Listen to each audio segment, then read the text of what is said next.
ዶክተር ወራ ወንድም ገመቹ እኮ ዶክተር ወራን አድኖታል። አዎ አሁን ግን ወንድምህ እንዴት ነው? በጣም ሰላም ነው። በጣም ሰላም ከመሆን ብቻ ሳይሆን ባለፈው ሐምሌ ውስጥ አግብቷል። ስለዚህ በአዲስ ጉበት አሁን ይወልዳል። ምክንያቱም ጉበት በባህሪው ብትሰጠውም እንደገና ያበቅላል ሲባል ሰማው። እውነት ነው? አዎ አሁን የሱ ወንድም ሊቪንግ ዶነር ግማሹን ቆርጦ ነው የሰጠው አይደለ? ብዙ ጊዜ ለትልልቅ ሰው የቀኙ ነው የሚሰጠው፣ ለህፃናቶች ደግሞ የግራዋ ጉበት ነው የምትሰጠው አነስ ስለምትል። እሺ ከዛ አትሊስት በ3 ወር ውስጥ ያ ጉበት ጤነኛ መሆን አለበት። ሰው የሱ ወንድም ተመርምሯል፣ ጤነኛ ነው፣ ሌላ በሽታ የለበትም፣ ጉበቱ ይሰራል ተብሎ ኮንፈርም ከተደረገ በኋላ ነው የሚሰጠው።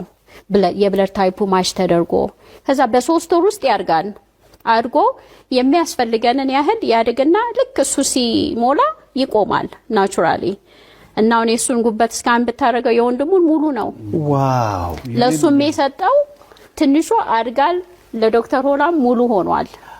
የዶክተር ወራም አሁን ሙሉ ጉበት ነው። ሙሉ ጉበት የወንድምህም ጉበት ደስ ሲል በጣም